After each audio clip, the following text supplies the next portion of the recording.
Hey, welcome to another Neos showcase. This time we're going to go over the team joiner buttons from the Prop Hunt game, which I built along with the help of the Creator Jam group for the Prop Hunt game. So let's hop into Smooth POV and I'll talk about how they work in Prop Hunt, and then we'll go on to how you can set them up yourself. So when you spawn into the Prop Hunt map, there are two in the world browser right now. Go into the one that's called Magician's Mistake rather than the Creator Jam world. There's some slight alterations and additions from the Creator Jam group to make things a bit more smoother in this version. So you'll see that there are two buttons here, Join Mimics and Join Wizards. I'm going to go ahead and click the Join Wizards button, and you'll see a number of things happen. I get teleported over to the Wizards room, and I get set to the Wizards avatar. I can go and grab a wand, play the game.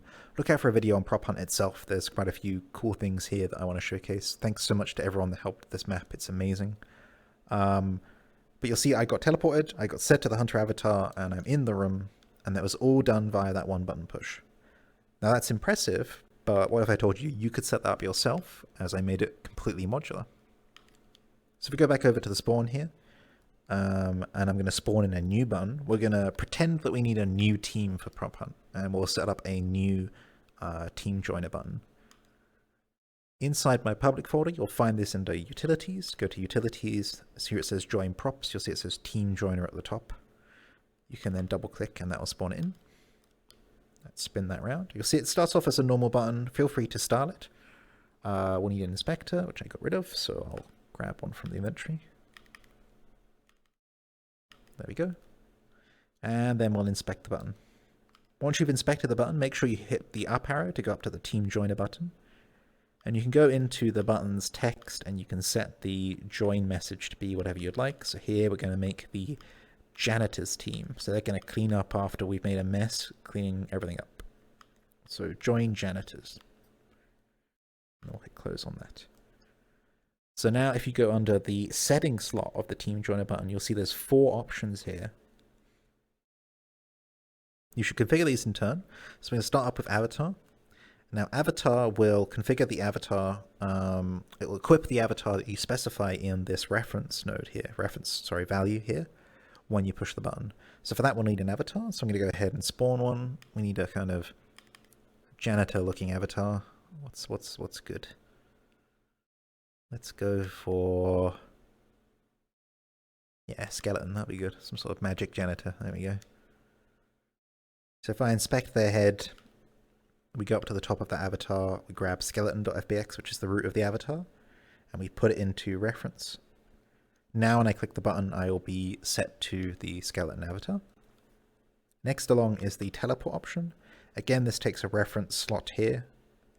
That is where to teleport them. So you saw when we hit join wizards that we got teleported all the way over there. For this case, I'm going to just walk over here a little bit. I'm going to create a new slot. So create new empty object. Rename the empty object to janitor spawn.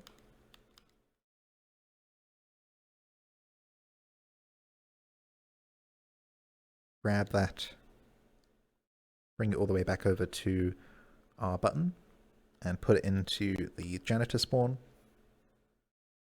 Next, there's parent. Now, parent will parent you to a particular slot. That's useful for team management and world management. I'll cover that more when I talk about the spawn rooms over there and how they work. But for now, we'll just set that to be the same. So janitor spawn.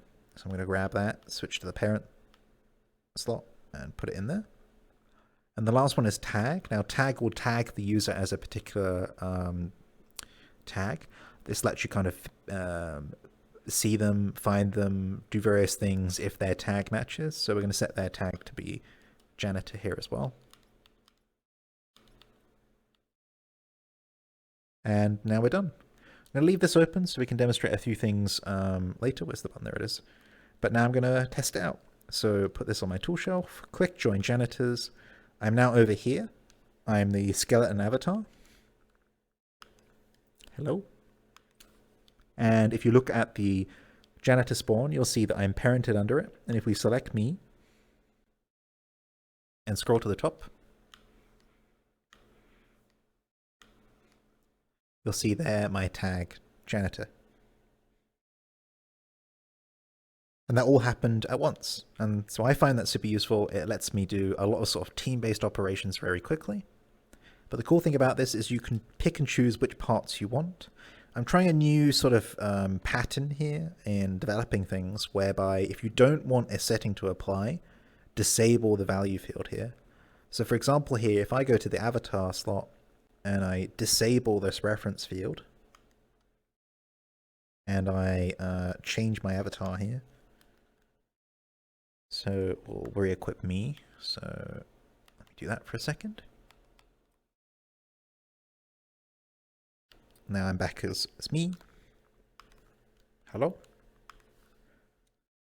And I've got the avatar reference slot disabled. Now when I hit join avatar janitors, I'm over here, but I haven't changed avatar. I am still me because I disabled that option. Let's go back over and I'll show one more example of that. So this time I'm going to enable the reference field on the avatar, so it will equip my avatar, but I'm going to disable the teleport option with that. Now when I click it, you'll see that I get swapped to the avatar, but I don't get teleported. And one more, you can say enable the teleport, disable the avatar, disable the parent, disable the tag, and now you've just got a teleport button. So I'm going to equip my regular avatar again and hit join janitors, and you'll see I've teleported over to the janitor spawn, but I haven't been set to an avatar, and I won't have been parented to the spawn, and I won't have been tagged either. I hope you found that useful. Look out for an upcoming tutorial on styling these buttons. I realized I hadn't done one, and I had some questions about why these were blue and how I made them blue. So I'll go over that soon, because that makes this a lot more sort of joyful to use when it kind of matches your game's theme, etc. Huge thanks to the Creator Jam folks, Medra for putting up with me whilst I ranted on about random things whilst building this, and also Coffee. The teleport logics, which you can find it all in here, it's quite nice to look at, was finessed by Coffee. Teleporting someone and making sure they're facing the right way is kind of complicated. Maybe I'll do a tutorial on how to do that, or just where to find the logics. I'll put it on a blueprint or something. Super useful. The logic was pulled straight from the Teleporter Zones gadget, so I'll also link that below so you can check out how that's used there. All in all, this makes joining teams within team-based games quite easy. Feel free to pull bits of it apart and use it in your own games. I will see you next time.